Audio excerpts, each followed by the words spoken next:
Om Namo Bhagavate Sivanandaya. My salutations and prostrations to the lotus feet of Sri Swami Sivananda and Pujya Swami Sahajananda. Hari Om to all our camp participants. It is my pleasant task this morning to introduce to you the work of the great sage Tirukkural. His book, the Tirukkural, is also known as the Holy Book. The Tirukkural is essentially a book on ethical philosophy.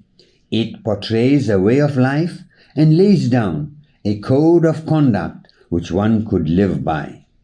The source material used in my presentation is taken mainly from Yoga Lessons for Children, Volume 7 by Sri Swami Sivananda, the Bhagavad Gita and Tirukkural Compendium published by the Divine Life Society of South Africa, and the English translation of the Tirukkural by Shri V.V.S. Iyer. The profound thoughts of the great saint and poet Tirukkural are encapsulated in the shortest Tamil meter called the Kural, which means anything short. A short verse of only 2 lines is also known as a couplet. 10 such verses make up a single chapter of the book called the Tirukkural, and there are 133 chapters. Although poets generally find it rather difficult to write in couplet form, Tirukkural, we are told, handles this medium with remarkable skill and ease. He does not waste words. Each couplet contains a single complete idea, which comes to the reader in a style that is both graceful and beautiful. Sri Aurobindo, a saint and literary scholar from Pondicherry, made a study of the Tirukkural in its original form, Tamil. His comment on the literary and ethical value of this work is given by the following quote: "The Tirukkural is gnomic poetry, the greatest in planned consumption, force of execution ever written in that kind." Unquote. Subramania Bharati, the Indian national poet, had this to say about Tirukkural. He was not only a sage with a humane heart, but also a psychologist with a deep insight into the complexities of human nature, and a philosopher with an urge to reform. Unquote. Walliver, as he was popularly known, was familiar with all the great religions of his time. He also had an in-depth knowledge of the philosophy of the Romans and Greeks.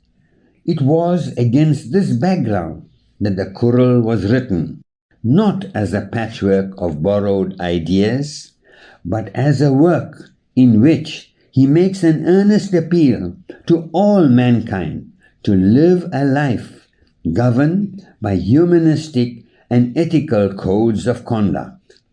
Tirukkural's work addresses the first 3 Purusharthas of the 4-fold objects of life, namely Dharma, Artha, Kama and Moksha as given by the Vedic rishis.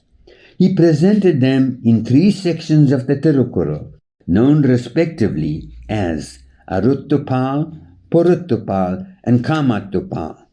It is said that a possible reason for excluding moksha is that the poet believed that one who lives a life in accordance with the code of conduct set out by the first 3 sections will prepare himself naturally for the state of moksha. In addition, Walliver felt that moksha is a state to be experienced and not discussed.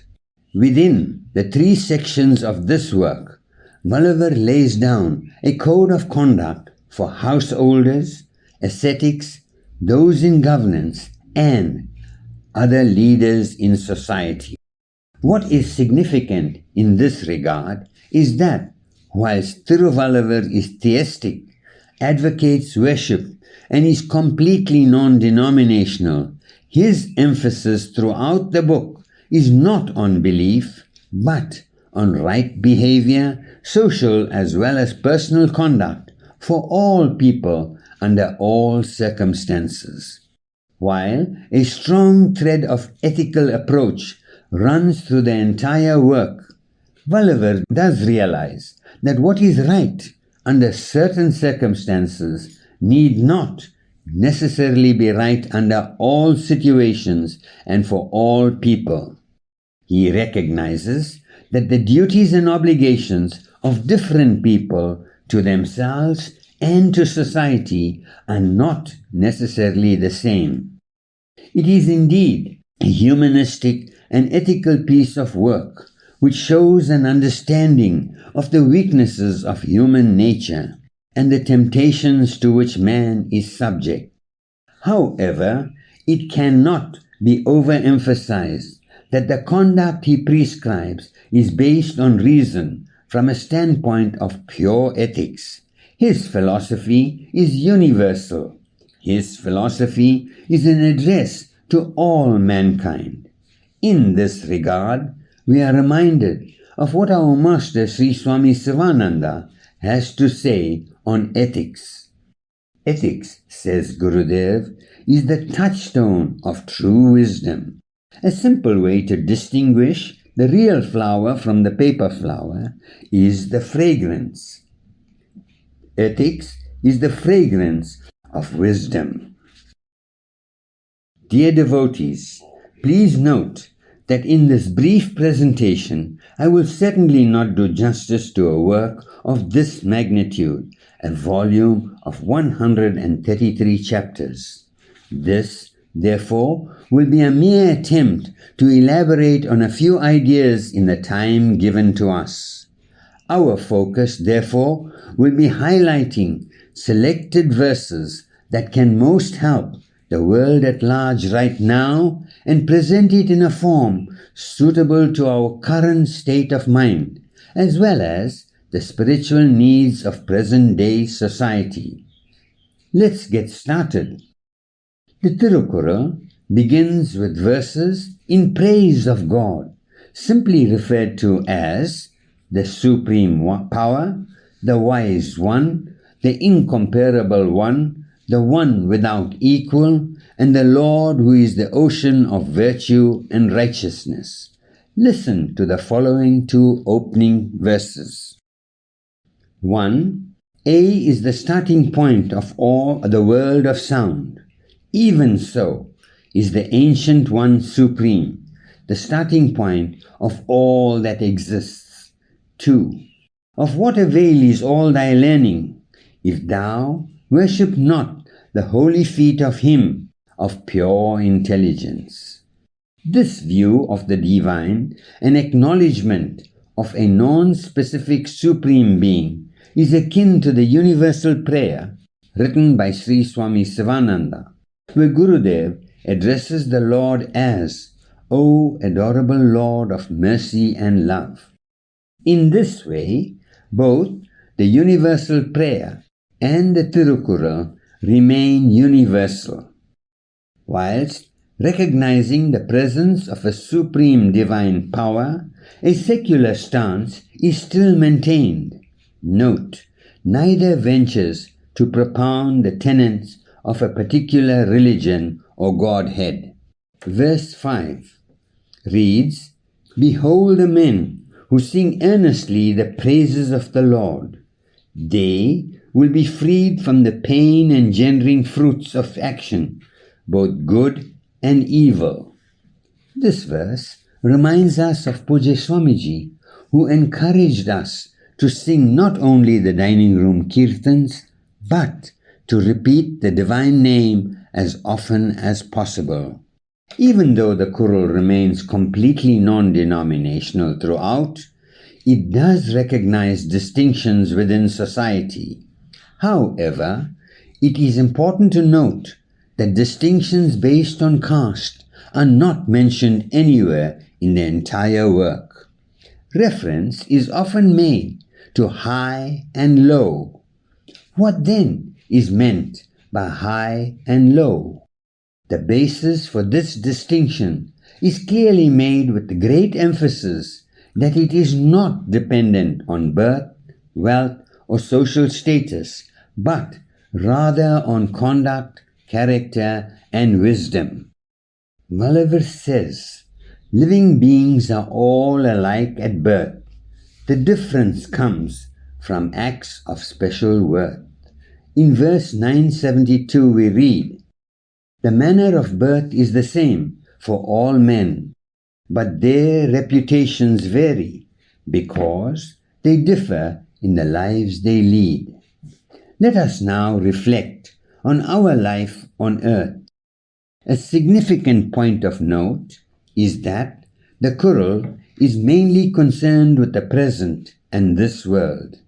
To Gulliver, how one lives and conducts oneself is a matter of supreme importance. In this regard, he advocates conscious effort, discipline, and restraint as part of one's daily life.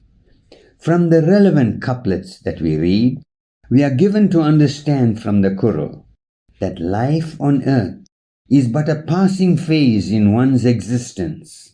Earth is but a temporary abode for the soul in its passage through to eternity. He talks of the impermanence of life and condemns people who hold the transient as permanent. In verse 337, man knows not if he shall last the next minute, but his thoughts are more than 10 million. In 338, the love of the soul to the body is like the love of a bird to its egg, which it flies away from and leaves empty. This fact is given expression by our Divine Master in the book, What Becomes of the Soul After Death. This flow of thought is in consonance not only with the teachings of our Master Shri Swami Sivananda, but saints and sages like Ramana Maharishi, Shri Aurobindo, Shri Ramakrishna, and Shri Satya Sai Baba, to name a few. Whilst morality of the highest order is the basis of the conduct he has laid down, he is not a dogmatic philosopher who sticks to the rules and codes of conduct, irrespective of their effect on man and society. In different sections of the book, he lays down codes of conduct for householders, ascetics, for ministers, for kings, those in governance, and other leaders in society. In this, he recognizes that the duties and obligations of different people to themselves and to society are different. An entire chapter is written on the glorification of righteousness. Listen to these verses. 32. There is no greater good than righteousness, nor no greater ill than that of forgetting it. 33. Be thou unremitting in the doing of good deeds.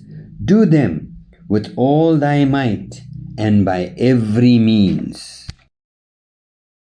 It is clear that Gulliver's concern for one to live righteously in this birth cannot be overemphasized. Now, as we know from our Master's teachings, a life lived righteously and in accordance with Dharma is also one in which we ought never to lose sight of the ultimate goal, God realization. Verse 356 reads, Behold, the man who has studied deeply and has realized the truth, he will enter the path that leads not again into this world. 357. Verily, those that meditated upon and attained to the truth need not think at all of future incarnations. It is at the very outset that the Tirukkural impresses on our minds the supreme aim of life, the attainment of God. The goal of life is God realization and therefore, an end to all pain and suffering. This can only be reached by those who have surrendered totally at the feet of the Divine, consecrating every thought, word, and action to the all-merciful Lord. Walliver gives this aspect supreme importance. Walliver says that there are none so great as those who have renounced the world. They have knowledge of both worlds, the worlds of trials and hardships, which is the world we live in, as well as the world of peace and eternal bliss. Our master, Swami Sivananda, was a sage of supreme love and compassion. His life story is a practical example of a life of renunciation and dispassion. Verse 24 reads, "Behold, the man whose firm will controls his 5 senses, even as a goading hook controls the elephant. He is a seed fit for the fields of heaven." Pujya Swami Sahajananda was an embodiment of this idea. As a corollary from all this, Walliver does not solely advocate a path of renunciation for all, even as he praises ascetic virtue and a life of austerity. The poet makes it clear that true domestic virtue is superior. 48 reads, "Behold the householder who helps others in the observance of their vows and who leads a virtuous life himself. He is a greater saint than those who betake themselves to a life of fasting and prayer." 42. The householder is the friend of the pitris and destitute, and those who have renounced the world. 45. If love abounds in the home, and righteousness doth prevail, the home is perfect, and its end is all fulfilled. 50. The householder who lives as he ought to live will be looked upon as a god among men. In giving advice to householders, our master has written, "A householder has duties to do towards the society, his neighbors, country, friends, relations, wife, children and parents. He must serve religious or social institutions for some hours daily in a disinterested manner with the spirit of karma yoga. He must treat his neighbors as his own self. He should share what he has, material, mental, and spiritual, with others." Unquote. Walliver elaborates on these very values within the framework of 20 chapters on domestic virtue. Let's discuss a few of these in greater detail, beginning with hospitality and gratitude.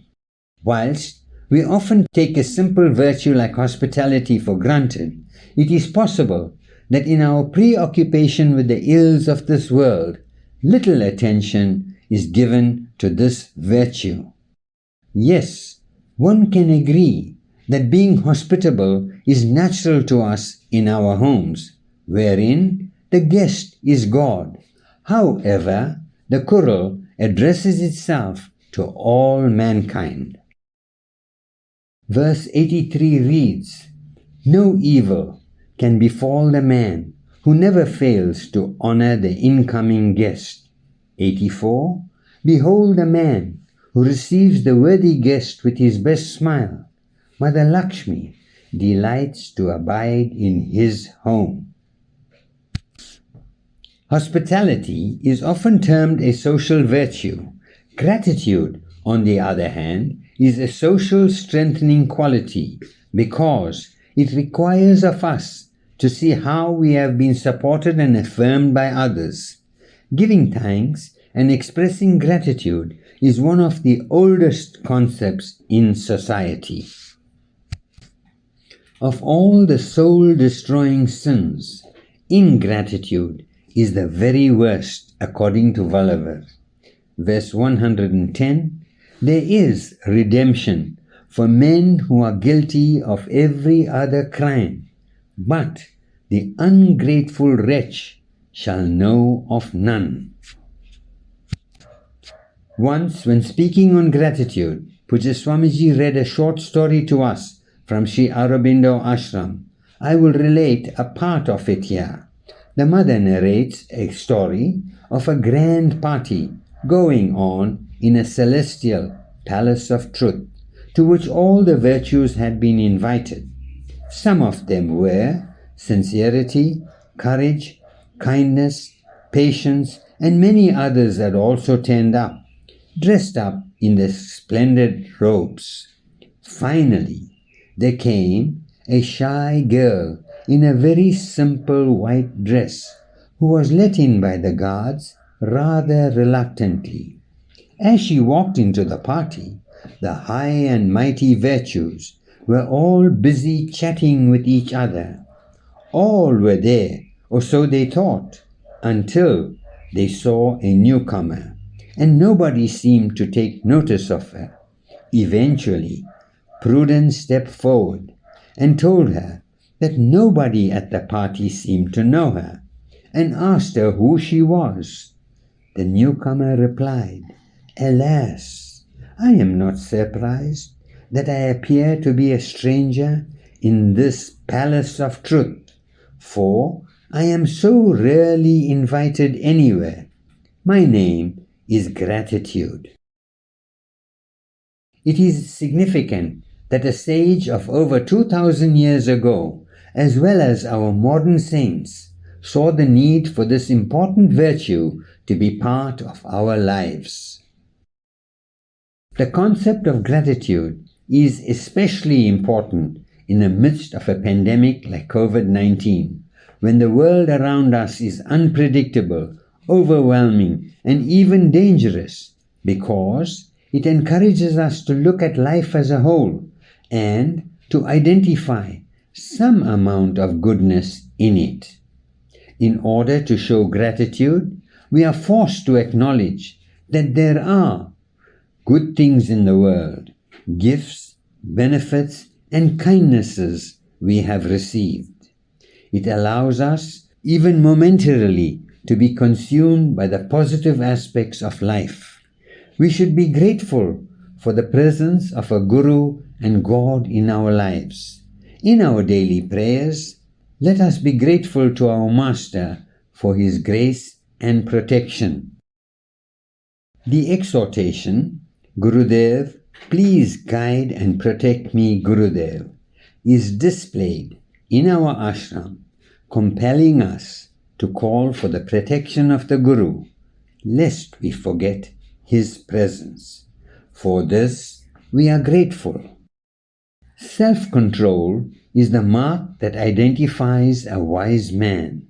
He has perfect control of the senses and withdraws them, just like a tortoise withdraws its limbs into the body. At a rash moment, it is possible to do harm, which would take time to heal. The tongue is a troublemaker, says Vallabha, and urges its control. One who controls his tongue is free from anger, anger being our worst enemy. One who controls one's anger has built a treasure for oneself. Verse 128 we learn, "Even if one word of thine causes pain to another, all the virtue is lost." 129, "The burn caused by fire heals in its time, but the wound burned by the tongue remains a running sore forever." Also, householders are urged to avoid being envious and to stop the free flow of vicious gossip and slander. Swami Sivananda says that of all the spiritual practices, the most difficult one in which to succeed is to be able to bear insult and injury. It is the highest sadhana. The poet too beseeches us to forgive and forget. Vallabha explains that not even the penance of fasting can compare with the penance of refusing to respond to the hurt caused by the cruel words of others. We now move on to a theme close to the hearts of all devotees and one which is incorporated in the Sunlit Path program initiated by Swami Sahajananda. In running this program, the coordinators strive to educate our youth in particular on the evil that lies behind an addiction to drugs, alcohol, and gambling. A plea is made to our children who are told to refrain from these vices. Let us now turn to what Vallabha has to say about these vices. He warns that a single taste of any of these vices drives one to a desire for more. He likens this to a fish attracted by the bait on a hook, which will find it nearly impossible to gain release after a bite at the baited hook. Likewise, an addict will find it difficult to escape easily from an addiction. One is advised to avoid these vices like one avoids a king cobra. All along the way we encounter his humor, which he uses to great effect and which makes us laugh even as it points to our most stubborn flaws and comic foibles. 929 reads, "Reasoning with a drunkard is like going underwater with a torch in search of a drowned man." In the wake of the COVID-19 pandemic, healthy, sustainable vegetarian diets have become more relevant. Health remains the primary driver for change. So, it is not surprising that COVID-19 has amplified the value we place on our wellness, primarily focused on preventing ill health. Nothing more has demonstrated that our diets are inextricably linked with our health. In light of this, it would be completely remiss to have a discussion around the Holy Kural without drawing your attention to Vallabha's views on vegetarianism and its impact on one's quality of life.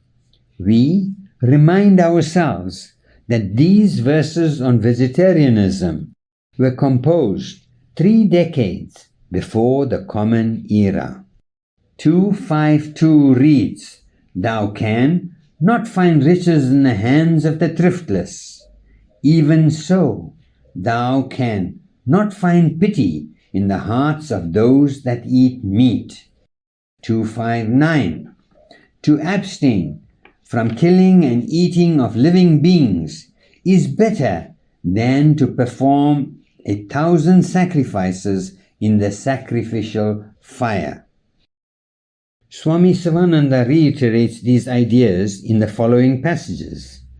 Quote, "Meat generates diseases, excites passion, and produces restlessness of mind. Scientists are coming to the conclusion that there are in meat certain things which are absolutely poisonous. Moreover, flesh eating involves the exercise of cruelty, which is not an elevating virtue." At this point, I am compelled to leave out large chunks for discussion and move on to the influence of the Kural throughout the world. We know, to date, that the Kural is considered to be one of the most widely translated non-religious works. As of 2020, approximately 41 translations were made. These range from those made by Professor Mohammed Yusuf into Arabic and a Mandarin translation by a noted Taiwanese poet. Swami Sivananda comments that every translator, without exception, has admitted that it is not possible to capture the elegance of Tiruvallava's beautiful style and rhythm in a translation. However, in the case of the Tirukkural, by the mere virtue of the profundity of the content, any version makes for a valuable read. As we can see, this scripture is not just an obsolete relic of India's ancient past, but is the living flame of her present. In light of the saints' wisdom, we can both identify and resolve our problems, as well as obtain guidance for our actions and thoughts, so as to positively direct our purpose in life and refine our interactions with our fellow man. There is currently a great resurgence of interest in the Tirukkural. Nowadays, large billboards prominently displaying Tirukkural verses can be found not only in India but also all over the world, from train stations in Europe to parliamentary buildings in the Far East. At the dawn of the new millennium, a monument to rival the Statue of Liberty in New York was raised, a 133-foot high stone masterpiece of Saint Tiruvallur. This is situated at the southernmost tip of the Indian subcontinent, where the Arabian Sea, the Bay of Bengal, and the Indian Ocean converge. The statue shows the sage in a meditative position. At this point, dear listeners, I myself am going to take a lesson from the Kural. Vallabhar says, "Those that speak to large audiences have a responsibility to choose their words carefully and use the time allocated to them profitably. Therefore, in conclusion, the finest tribute paid to the genius of Tiruvallur is the following words from our master. Tiruvallur was one of the greatest social philosophers of the ancient world. His writings show that he was interested not only in the behavior, conduct and bearing of a person, but also in the harmonious development of society. May you grow, says Gurudev, to the likeness of Tiruvallur, shining like a beacon to wandering and troubled souls, lighting up the path of divine life. Hari Om Tat Sat. Om Namo Bhagavate Shivanandaya. The glory of Shri Hanuman. Hari Om, dear spiritual darlings of Shri Gurudev, Pujya Swamiji and Shri Hanuman. Hari Om to all parents and devotees as well. We trust that all are well and safe. This lesson is on the glory of Shri Hanuman, whom we all worship and adore. As we are presently doing the 41-day recital of Shri Hanuman Chalisa, which will culminate on the most auspicious Sri Hanuman Jayanti on Monday, 26th April 2021, it is appropriate to contemplate on the life and glories of Shri Hanuman. Dear spiritual darlings and parents, please listen attentively, as there are some questions at the end of this lesson, which you can answer in your spare time. Yes, it will then be homework time. Are we all ready? Sri Hanuman was born of the wind god, Anjani Devi. Some of his other names are Mahavir, mightiest hero, Bali Bhima, Anjaneya, Bajrang Bali, Chiranjeevi, Pavan Putra, Ramadutta, Hanumanta, Kesari Nandan, Sankatamochan, Pavan Kumar, Pavan Sutta, and Maruti. The world has not yet seen and will not see in the future a mighty hero like Sri Hanuman. During his life, he worked wonders and exhibited superhuman feats of strength and valor. He has left behind him a name which, as long as the world lasts, will continue wielding a great influence over the minds of millions of people. He had the power to assume any form he liked, to swell his body to an enormous extent and to reduce it to the length of a thumb. His strength was superhuman. He was the terror of Rakshasas. He was well versed in the four Vedas and other sacred books. His valor, wisdom, knowledge of the scriptures, and superhuman strength attracted everybody who came near him. He had extraordinary skill in warfare. He was the chosen devotee, messenger, warrior, and servant of Sri Rama. Sri Rama was his all in all. He lived to serve Lord Rama. He lived in and for Lord Rama. He was a minister and intimate friend of Sugriva. From his very birth, he exhibited extraordinary physical strength and performed many miracles. When he was a child, he put the sun into his mouth. All the gods were very much troubled. They humbly appealed to him to release the sun. The child set free the sun at their request. Hanuman saw Sri Rama for the first time in Kishkinda. Sri Rama and Lakshmana came there in the course of their search of Sita, whom Ravana had abducted. As soon as Hanumanji beheld Sri Rama, he became conscious of his strength and power. In Sri Hanuman's effort to save Mother Sita, he was captured by Ravana, who said, "Oh, mischievous monkey, what will you say in your defense? I will put you to death." Hanumanji laughed and said, "Oh, wicked Ravana, give back Sita to Lord Rama and ask for his pardon. Otherwise, you will be ruined and the whole of Lanka will be destroyed." These words of Hanumanji made Ravana furious. He asked the Rakshasas to cut off the head of Sri Rama. After Vibhishana's intervention, Ravana consented. He wanted to deprive Hanuman of his tail and make him ugly. He ordered the Rakshasas to wrap Sri Hanuman's tail with cloth soaked in oil and ghee. Hanumanji extended his tail to such a length and size that all the cloth in Lanka would not cover it. Then he reduced his tail of his own accord. The Rakshasas wrapped the tail with cloth and lit it. Hanumanji expanded his body to an enormous size and began to jump from place to place. The whole of Lanka caught on fire. Sri Hanuman then jumped into the sea in order to cool and refresh himself.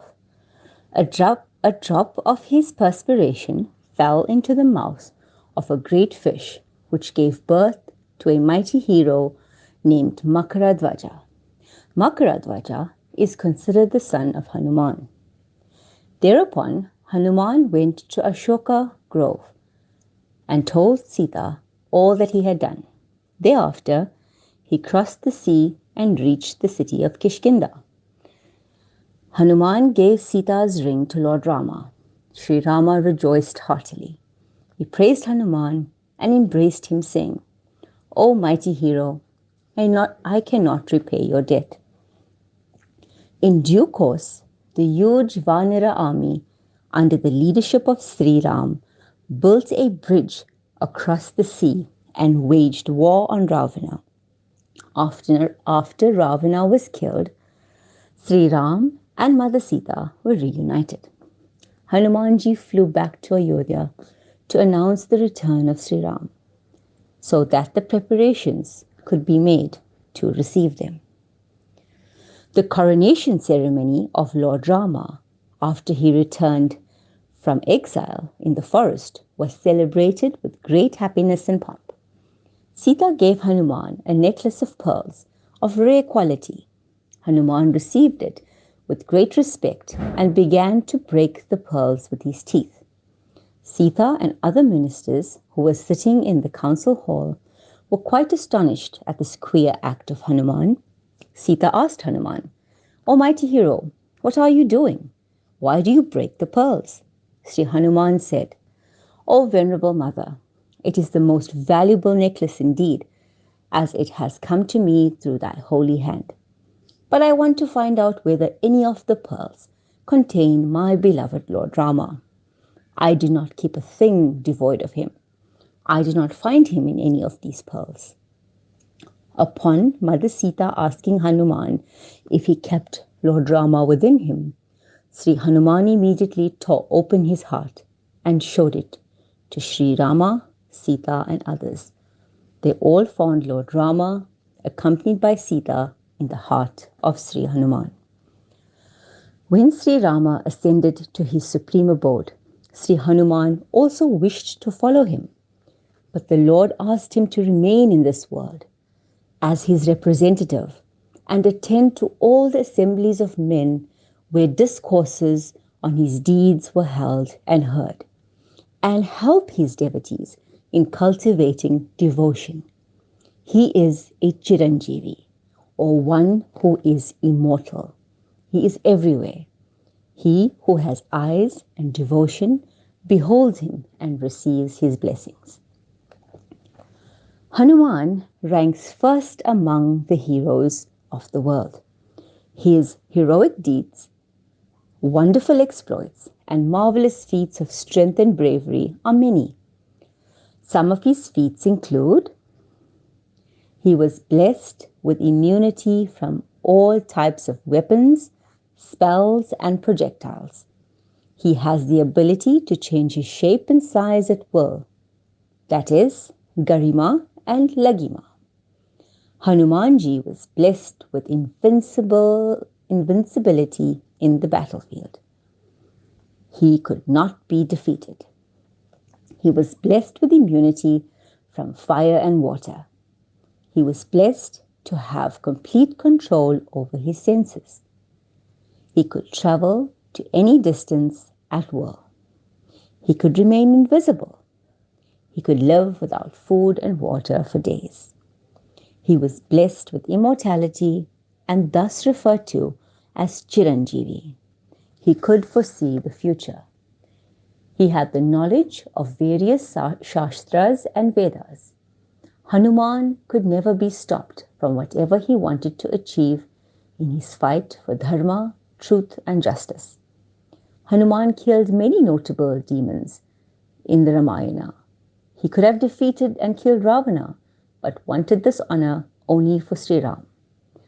Hanuman was believed to be as strong as Lord Rama himself, but Hanuman never showed off his powers, being the most humble unless and until it was needed the most. Hanuman's biggest strength was his devotion to Lord Rama. His sense of duty was extremely laudable. He had great skill in all military tactics and methods of warfare. He crossed the sea of 30 miles in one leap and lifted the crest of a mountain in the palm of his hand.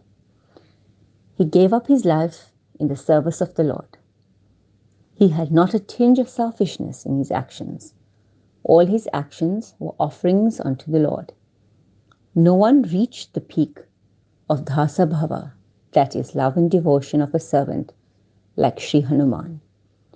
He was a rare jewel among devotees, the supreme head among pandits, the king among celibates, and the commander among heroes and warriors.